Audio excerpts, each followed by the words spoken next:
Bon, nitwa Mugenzi Alfred nko yabivuze banazira Kigingi. Ndagiye kubona rino shirahamwe Melbet yiyumvira gukorana nanje.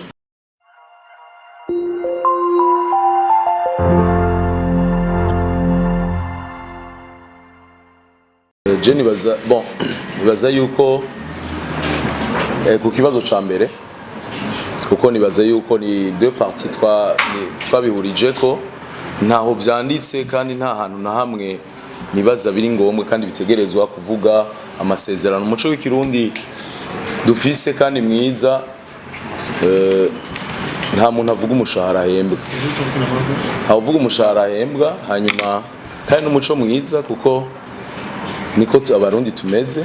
Rero jewe maze gufata yuko akarakazi ni nko umuntu akora muri banke, umuntu akora he unyene wo mubaza unyene abatwara amacano ngaho wobaza ati cameraman umuhemba ngahe nta numwe bivuga. Je gituma rero na jewe nibaza yuko ntibikenewe cyane, sinaco gikuru nuko babonye ko no bishobora kandi nzobishobora hanyuma mutekane nta wazimvye uwundi twarahurije ku ibeyi nziza. Sindi umwana ugira nzimbwe nabo nyene sinobarengereza ko barakuze. Ico nibaza ko ari cyo no kwishura ababikora uku rero ntaco babikora uko bavyumva. Kuri ico kindi naco ngerageje kuvuga ku vyonzi nuko turazi neza yuko umuntu agura carte SIM mu Burundi afise karangamuntu. Nibaza yuko umuntu amaze leta y'u Burundi cyangwa igihugu cy'u Burundi kimaze kuvuga yuko iyi myaka teri imyaka niyo ishobora kugira karangamuntu, no kuvuga yuko bavyemeye yuko anagira carte SIM. Amaze kugira carte SIM nibaza yuko ashobora gupariya, sinzi nk'abandi ko bashaka kunyungana. Ikibazo jewe kijanye nanje wabajije umwanya iyi konti izomara, babivuze izomara umwaka guhera uno munsi. Yego ivyo bindi numva biri technique nibaza ko uratse natanguje ikiganiro gishasha kijanye no gukorera live ku bantu badukurikirana ku misi ya kane misi yose. No kuvuga Melbet izoronka ikibanza.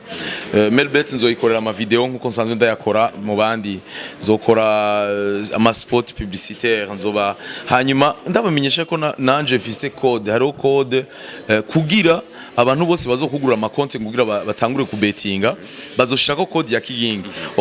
Niko bevaliwa uwo muntu. None twebwe uwo muntu après une année nigigi cerekana yuko Kigingi yatuzaniye abantu. Nukuvuga rero umuntu nzobwira abantu nzamurashira ko code yanje, code promo bayita code promo. Nk'ubu wori kurakina hari ahantu bakubwira code promo ushizeko Kigingi. Nukuvuga yuko ejo rero canke ya ejo banyene societe bari hanze bazovuga bati wa mutipe yaratuzaniye abantu bangana guki pourquoi pas kugira bagire no banyongera ubundi mwaka sivyo c'est ça. Kigingi nibwo mbere asinye amasezerano benaya n'amashira hamwe nkaya. Oya bon subwa mbere ariko ku kiringo c'umwaka n'ubwa mbere ndamaze gukorana ukwezi kumwe amezi abiri. Turamaze gukorana n'andi mashiramwe nashimye kuvuga ko ni publicité yindi dakenewe ariko ndamaze kubakorera ariko bitari ku rugero cyane gwa brand ambassador sinzi kubitahura masezerano ko tukorana ukwezi udukorera ibi mais l'image ni ikintu kidasanzwe. L'image no kuvuga no kumenya nibanga kuvuga yuko image yose ikintu cyose uzokora muri societe abantu bose bakubonamwo la societe rumva ni ikintu gikomeye. Kigingi ubu akorana na Melbet, haje indi shira hamwe ubu nyene mu masezerano yanyu nituzi ibyo mwavuganye na Melbet urashobora kuba ambassadeur w'ama entreprise abiri cyangwa 3 umwanya umwe cyane gose kuko nibaza yuko tugiye gukorana na Melbet. Nzoreka gukorana n'irindi na voilà ariko ibindi byose nibaza ko dushobora gukorana abandi bose kandi abaha ikazi kandi nawe nzobishobora bonyizera no bishobora kabisa.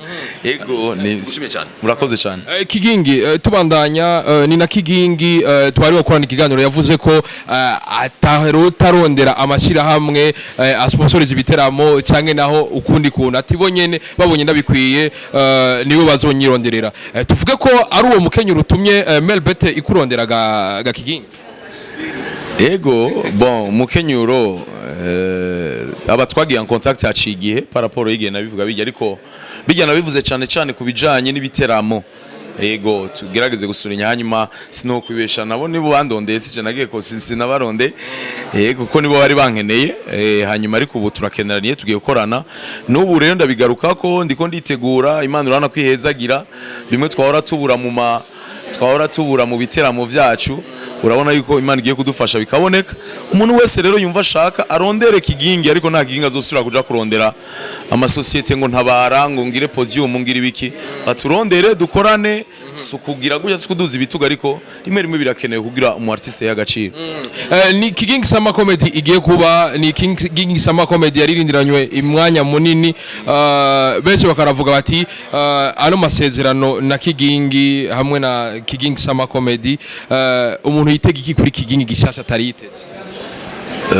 bon jewe ndiko nditegura nkuko nabivuze tuko turitegura ibi ni inkunga novuga ni valeur de plus ni kindi kintu turonse ciyongera kizodufasha bien sûr urabizi ko Melbet zoba turi kumwe muri Kigingi Sama nkuko turi kumwe n'ayandi mashira matandukanye muzobona vyiza imyiteguro myiza isaba ibintu vyiza navyo urazi ko bisaba uburyo niko bizogenda ni Kigingi nyuma yo kuva muri Buja FM yari yatanguye ikiganiro muri Akeza ubu tuba tubona bavuze yuko ikiganiro kitagikunda yagiye kuri channel yiwiwe mbega kubera kiguva muri Akeza mu mwanya muto mwari mutanguye muri ko murakora mbega hoho Kigingi no ngingo yayifashe muntu mbere yayo ni ibintu bisanzwe cyane ni ibintu bisanzwe umuntu arashobora kugira mariage hanyuma akaba ngaha sivyo hanyuma haciye iminsi akavuga ati reka nunguruze canke reka ngabanye aho mbalwaye hama akagenda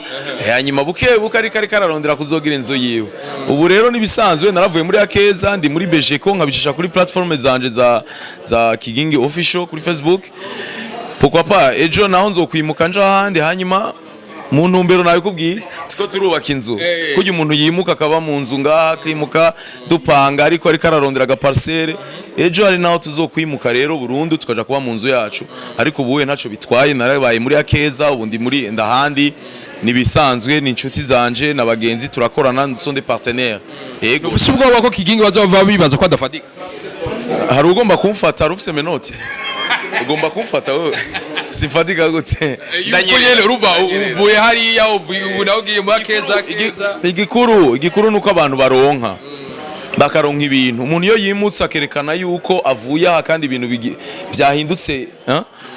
byahindutse gute umuntu yabonetse sikuvuga yuko umuntu abagiye burundu hanyuma akagerageza kurondera karite simvuze ngo muri Akeza nayo bafise eka umuntu wese yamashaka ibintu bije imbere ndabifuriza gutera imbere muri Akeza nabo tuko turakorana nabo nyene je dushaka kuba tari kumwe ndi mufisi ivyi wanje ibintu byose ni buke nabivuze natanze akaruro umuntu araba mu nzu akagira mariage agapanga hanyuma akarondera inzu yiwe mu nyuma c'est ça ni Kigingi Sama Comedy zoba menga le 15 ku munsi mukuru byarahindutse izoba le 8 août azoba ari ku munsi w'Imana twabikuye le 15 bishira le 8 azoba ari kuri Asterix guhera isahindwi nibaza yuko no munsi le 2 juillet bidatevye turashaka gushira ko affiche mukabona affiche ya l'événement ndababwira ko hari n'ama surprise menshi twarabona mu myaka yahera mwarazanya abaririmbyi bavuye hanze ba Michael Rose n'abandi benshi ubu naho twitege iki muri Kigingi Sama Comedy reka muzobibona muri uyu mwanya nta amazina noshoka mvuga ariko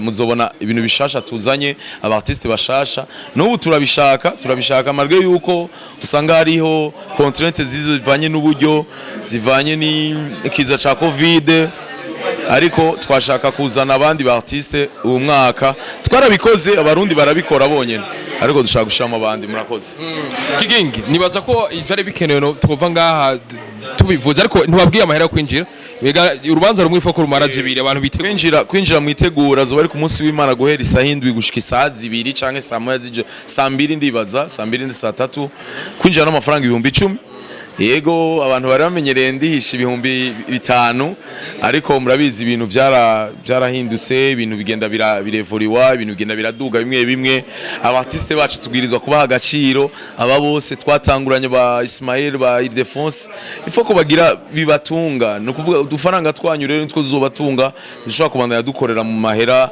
yego mahera yose ndayubaha nayo igihugu ariko twadugije kubera ibintu byose byaraduze ibintu byose hanyuma natwebwe bidutunge biduhe icubahiro muri societe yego byumvikana ko Kigingi abazo performinga muri Kigingi Sama Comedy nta munsi warimo warabidoga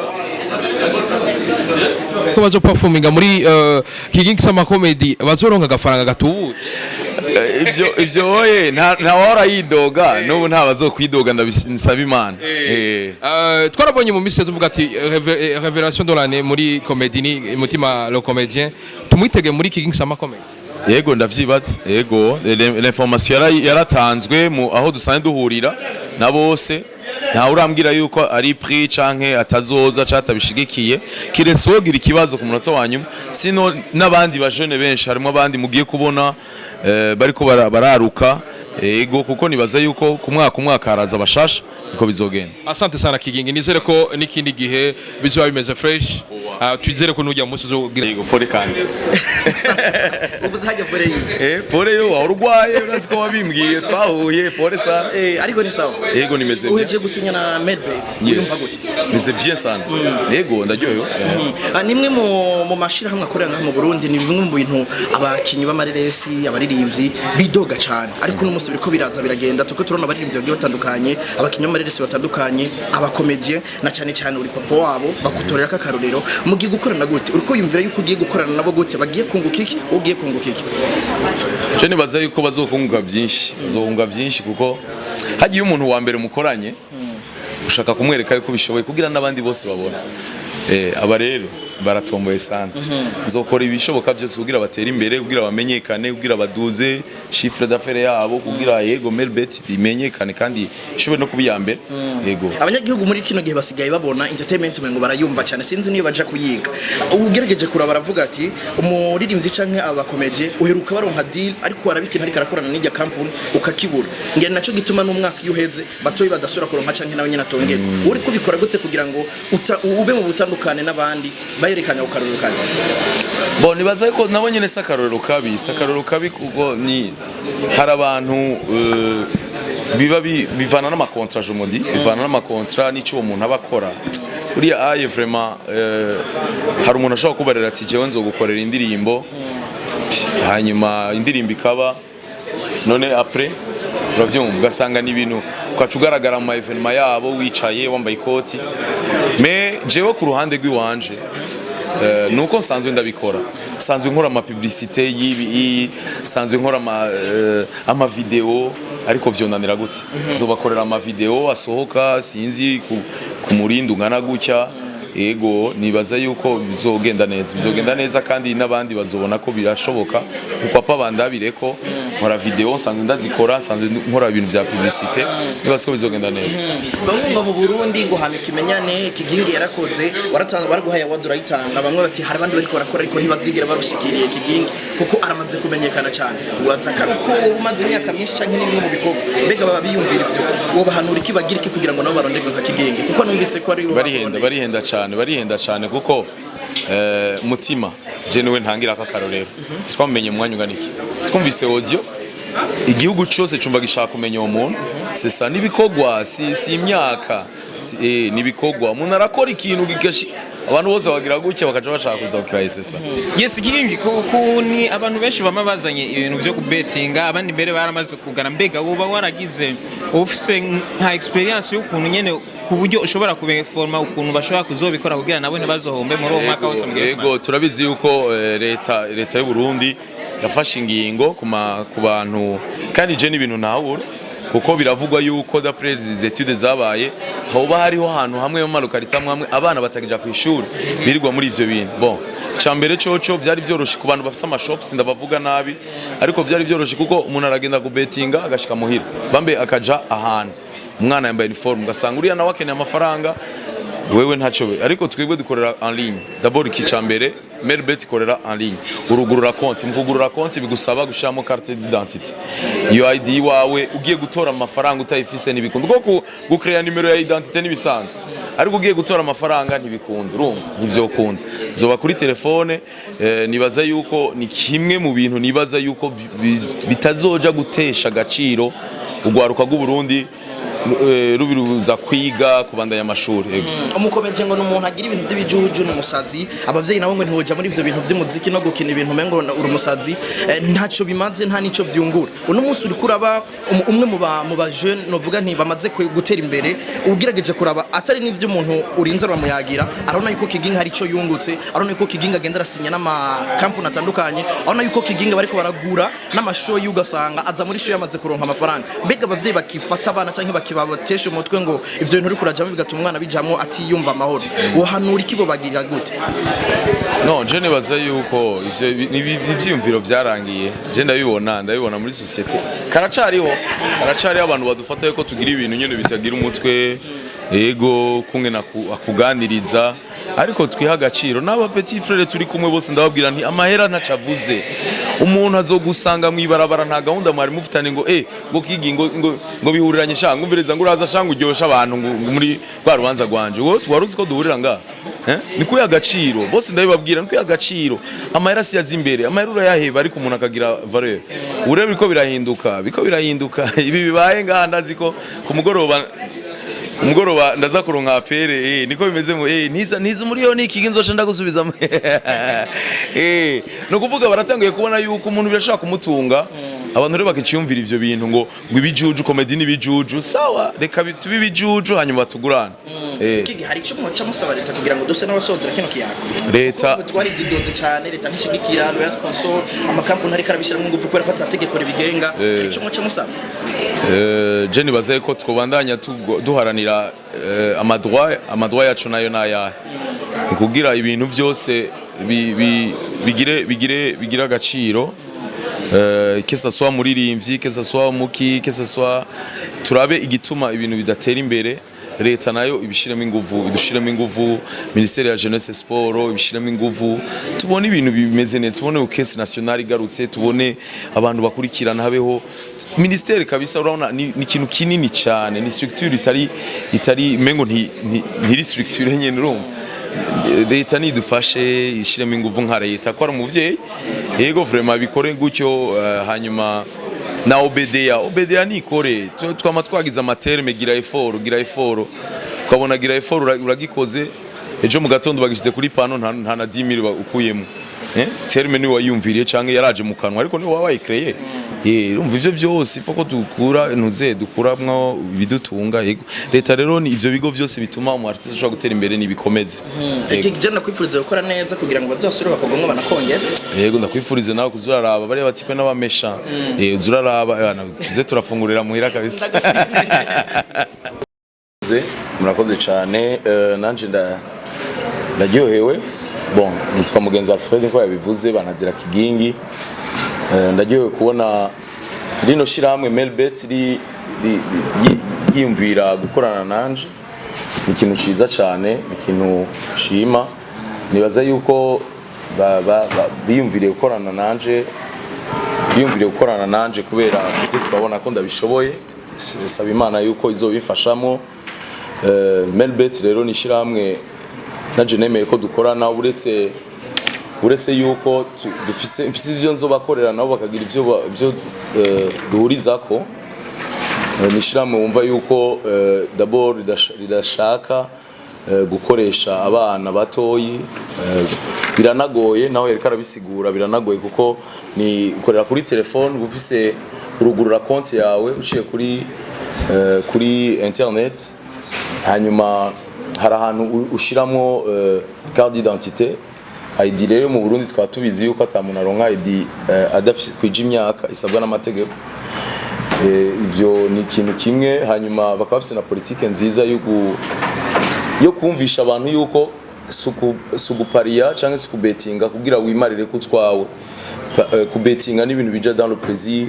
bija mu kuryoherwa betinga ku mafaranga ubona yuko wamaze gukoresha ibindi bintu byawe byose mu buzima hanyuma ugashobora no kuvuga ati reka ninezere betting kuvuga si babandi sakamari kamwe twumva yuko ari ibintu abantu twumva ngo bashize ko ibintu byabo byose oya bonje kubganje rero ni intambwe muri carrière yanje intambwe nibaza mu byo sanzwe nkora bitera intege ariko ni n'akazi kagiye kwiyongera ko nayo sanzwe nkora kuko rero no munsi giye kugaragara ahantu hose hateramiye Melbet. Ibaza ko nuno munsi atagihindutse hariho igiteramo iraza kubivuga, igiteramo ku mugoroba aho nza gufata micro kugira mbwira abantu Melbet, igiteramo ca Festival ya Independence n'ibindi byose rero bizoza biraba. Yaba ibiteramo vyanje muzini imirije lo wiwute Kigingi Sama Comedy nabo nyene bazoba bahari, ni kuvuga ni image rero ngiye kuza ndaboneka. Je kubganje nibaza ko ari ivyo, nkaba ndabashimiye hama nkaba ndabashimiye namwe mashoye kuza kwifatanya natwe, murakoze. Bakuru mukorani ngaha ashinga ntayo fasoni ndabaramukiraho ashimiye umpaye ijambo Jane Twagendane Nzingoma abagira operi wa Melbet Burundi. Nagomba bandi ndabashikirize abo twicaranye ngaha babwire n'icyatumye tuzinduka uyu munsi. Uyu mubona ari iruhande yanjye yitwa Jerry Olayinka, ni le directeur des opérations de Melbet Burundi. Ni umusore aja avuye mu mahanga amenyereye ibya betting, akaba aje kugira yerekane ubuhinga bushasha bwo gushobora kumenyereza abantu iyi mikino yo kubetinga. Uyu nawe akurikira ngahe iruhande ni umushinga ntahe Alfred Mugenzi, benshi bazi ku izina rya Kigingi. Aje kuba ijwi, amaso, ijambo, eka kumenyesha iyi shirahamwe ryacu Melbet Burundi. Muri make ni bya mu Cyongereza bita brand ambassador. Uyu munsi nashaka kubamenyesha ko twasiye kontra izomara umwaka, akazongera ijwi ry'ishirahamwe ryacu. Uriya mubona hirya ibubafu ni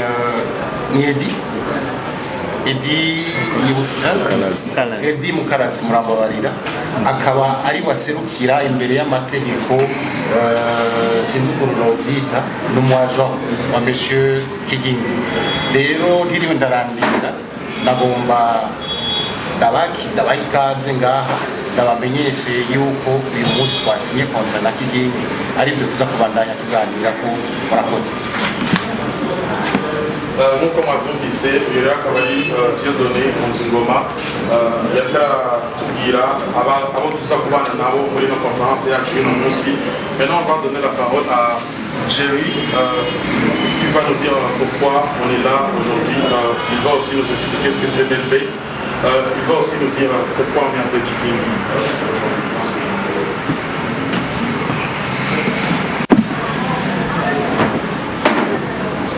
Bonjour à tous, comme il l'a dit, je m'appelle Jerry Olayinka à Thiégbé. Je suis le représentant de Melbet ici au Burundi et je suis le directeur des opérations de Melbet Burundi.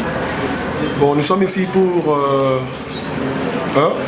présenter notre frère Kigingi à la presse et aussi à la nation du Burundi, puisqu'il sera désormais, pour le temps du contrat, l'ambassadeur de marque de Melbet. Il sera l'image de Melbet Burundi ici. Melbet est une société de paris sportifs en ligne. Nous sommes au Burundi depuis l'année passée. On a eu l'agrément en septembre l'année passée. Et depuis, on essayait de mettre en place un système financier pour permettre à nos parieurs de pouvoir alimenter leur compte et aussi pouvoir jouer. Il y a cette conception, il y a cette image que les gens sont du betting ici, et je voudrais quand même expliquer un peu ce que nous faisons et ce que nous représentons. Avec Melbet Burundi et Melbet International d'ailleurs, nous sommes dans plusieurs pays. Nous sommes dans des pays en Afrique de l'Ouest et aussi dans les pays en Afrique de l'Est et aussi en Asie. Et pour notre système est basé sur ce qu'on appelle affiliate marketing. Donc ici déjà nous avons déjà embauché des nationaux. Ici nous avons 8 affiliate managers qui travaillent ici. leur tâche, c'est de trouver des partenaires qui vont trouver maintenant des parieurs au dehors. Maintenant, avec Melbet Burundi, il y a toute une chaîne de personnes qui sont embauchées légalement ici, et puis sur des contrats gentlemen. Ce sont les partenaires à qui on paye une certaine somme tous les mois, à condition qu'ils fassent le minimum de ce qu'on attend d'eux, et on les retient pour le mois qui suit. Melbet Burundi a identifié, avant de venir au Burundi, on a fait une étude de marché. On a identifié quand même que Kigingi pourrait pousser la marque Melbet, puisqu'il est très populaire, il est très célèbre et il traverse toutes les couches sociales ici au Burundi. Et c'est l'une des raisons pour laquelle on l'a choisi pour être l'ambassadeur de marque de Melbet Burundi. Voilà, en succinct ce que je pourrais dire sur ça. Voilà, directeur pays, pour vous répondre à cette question. Merci, ça c'est une très bonne question. Quand on doit choisir quelqu'un, quand on doit choisir une personne, on regarde la meilleure. On regarde la meilleure des personnes. Et parmi les personnes, si je peux dire les stars ou les personnes les mieux connues ici, qui représentent, qui peuvent pénétrer dans toutes les couches de la société, il y en a plusieurs au pays, je ne veux pas dire qu'il n'y en a pas, mais on a trouvé M. Kigingi comme une personne qui peut représenter, porter loin la voix, l'image de Melbet. Parce que Kigingi, quand il entre dans les jeunes, c'est un jeune. Quand il entre chez les vieux, il devient vieux et le message passe très facilement.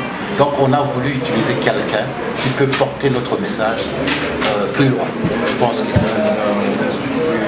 Je pense que monsieur le chef des opérations a eu un mot. J'ai quelque chose à ajouter. Avec Melbet, les mineurs, on n'accepte pas les paris des mineurs. C'est seulement ceux qui ont 18 ans et au-delà de 18 ans qui peuvent parier avec nous. On insiste toujours, quand les gens veulent s'inscrire, d'utiliser les données qui sont sur leur carte d'identité nationale. Donc, en faisant cela, ça empêche les mineurs de parier avec nous. Surtout quand les gens vont retirer leur argent, si on constate que sur leur carte d'identité nationale, ils ont moins de 18 ans, ils ne pourront pas sortir leur argent. Donc, je passe ce message à toute la population et aux parents. Il est bien vrai, c'est à nous de dire comment nous fonctionnons, mais la tâche revient aussi aux parents de surveiller aussi leurs enfants pour qu'ils ne tombent pas dans ce piège qui est contre la loi. D'ailleurs, c'est contre la loi, c'est punissable par la loi que les mineurs parient. Il y a aussi que... Bon, je vais laisser la parole maintenant. Merci bien. D'abord, Melbet est une société de paris sportifs en ligne. On n'ouvre pas les shops, tout se fait en ligne. Ça, c'est sur ce que Melbet est basé. Par rapport aux clients, par rapport à la compétition, on ne suit pas la compétition. Nous-mêmes, nous avons un système et c'est ce système-là que nous sommes en train d'utiliser. Comme je vous l'avais dit au début, on fait le affiliate marketing. Ce qui veut dire on embauche des gens ici, in-house, dans la maison, qui, en retour, vont chercher des partenaires pour leur chercher des clients qui parient. Maintenant, déjà, on est en train d'embaucher les jeunes pour travailler avec nous. Et aussi, en retour, ces jeunes vont chercher d'autres jeunes pour travailler avec eux.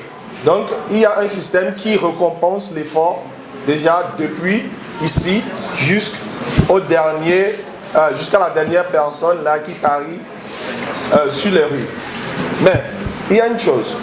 Nous, chez nous, c'est ce que tu gagnes qu'on te donne. Il est bien vrai. Bon, avec toute société en ligne, on a quelques soucis techniques des fois, mais cela ne veut pas dire qu'on ne donne pas ce que les gens gagnent. On ne déduit rien de ce que les gens gagnent.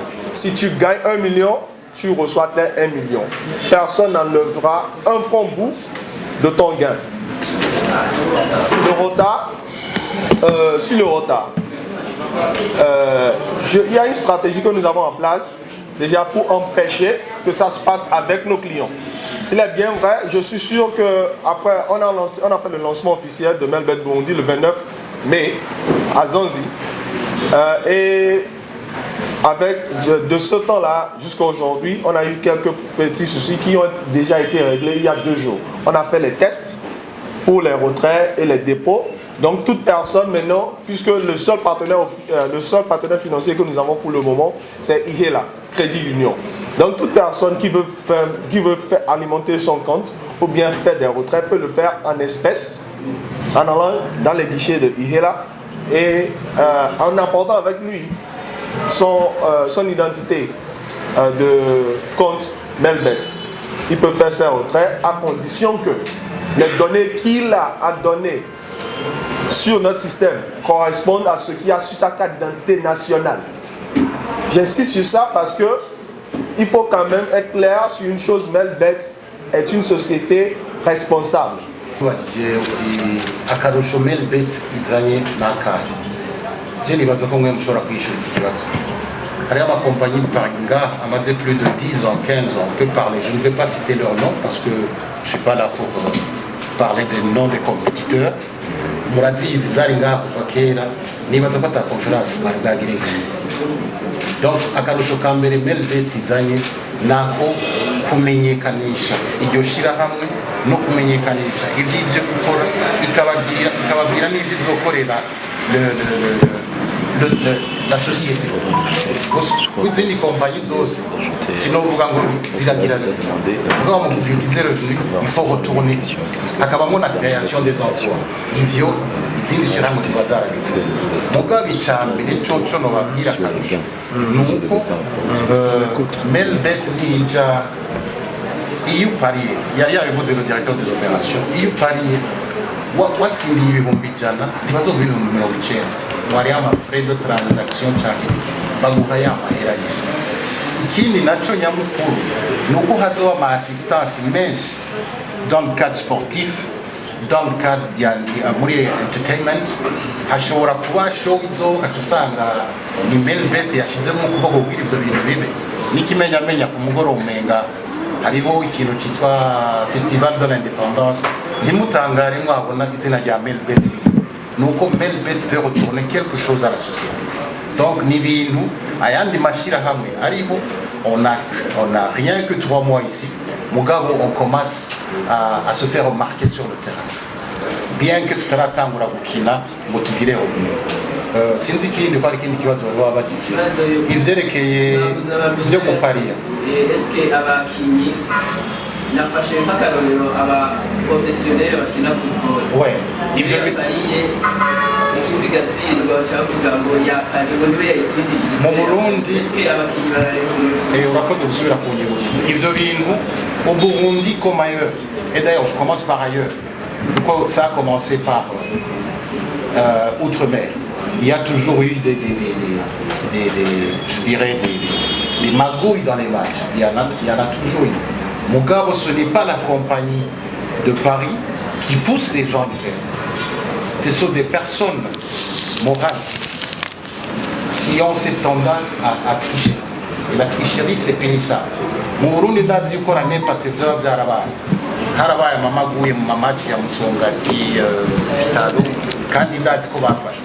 Mon Burundi, c'est où Vitoi, Alika Matoro, Zaba, il devait nous dire à Yarumukini. yoba yari ruswa kugira ngo atsindishe equipe yiwe il y a pas longtemps vous êtes des journalistes ndazi ko araba aba coach n'abakibabaye kubera amakosa yabaye sinovuga ko ari amakosa ya Paris mugabo nshatse gushika yuko ku Burundi hariho des instances zikurikirana zikaraba by'ukuri ibyo bintu ko ari iyo basanze ari byo barabiha murazi ko turi mu gihugu cy'amategeko ari amategeko tugira les compagnies de paris doivent être en ordre avec le régulateur hamwe n'igihugu n'amategeko y'igihugu nibaza ko ari byo kwishura je ne sais pas si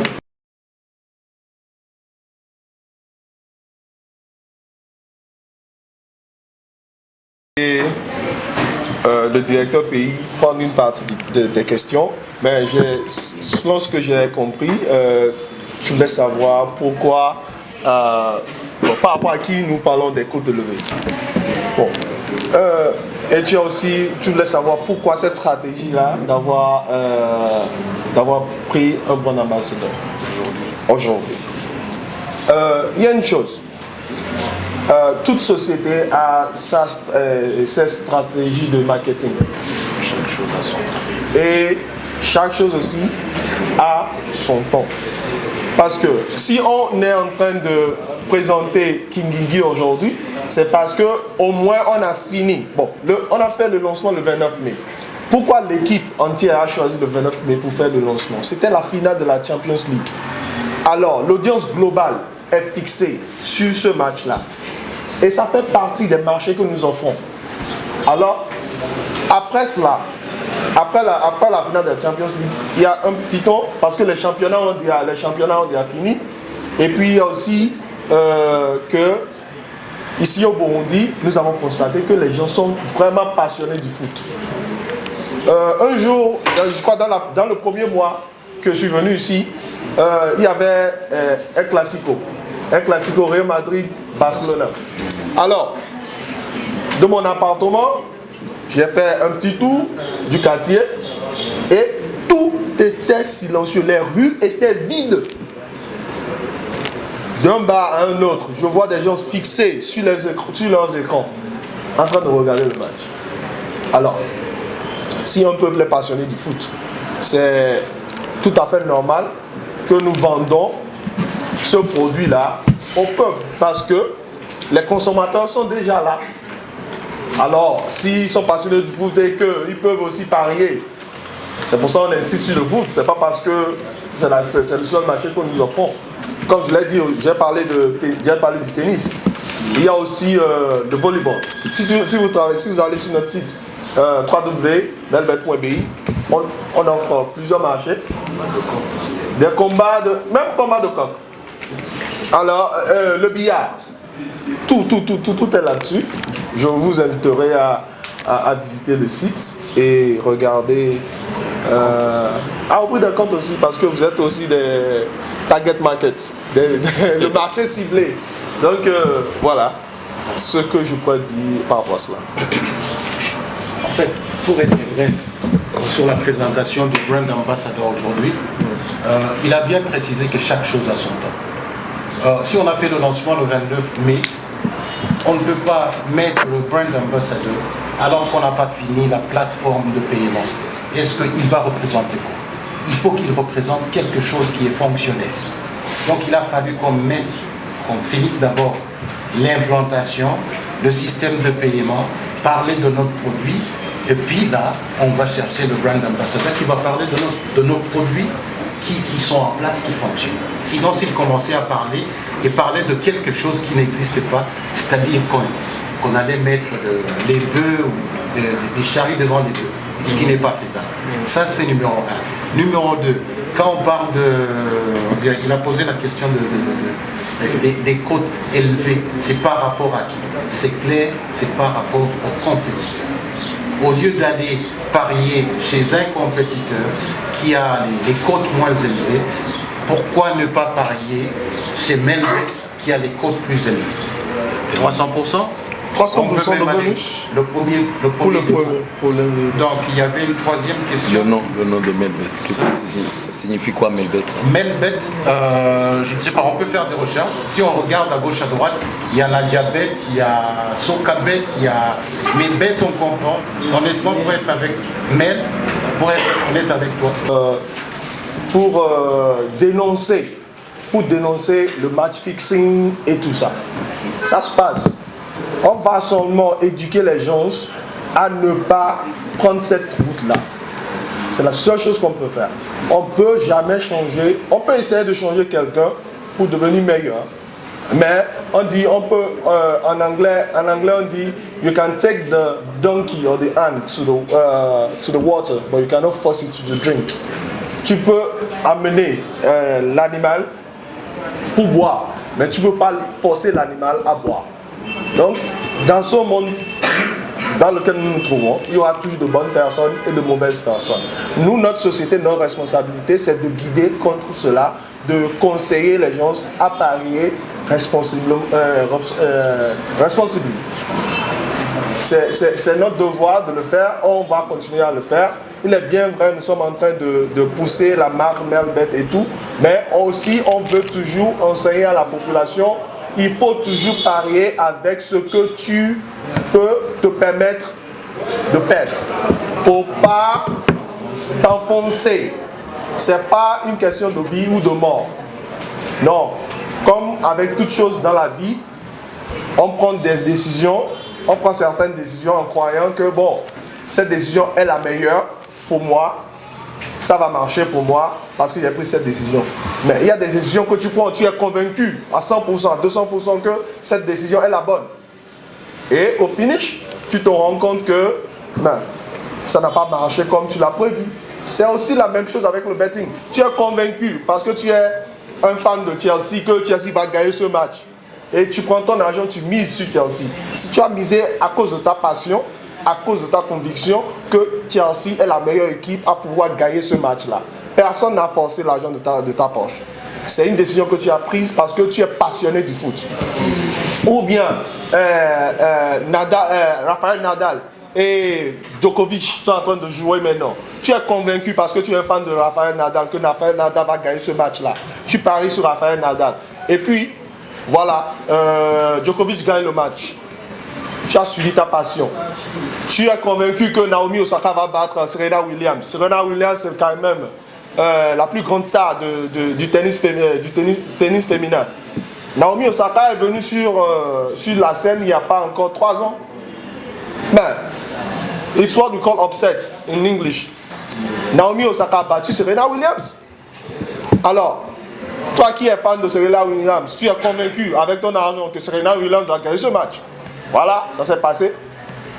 David a tué Goliath. Ça se passe. Voilà.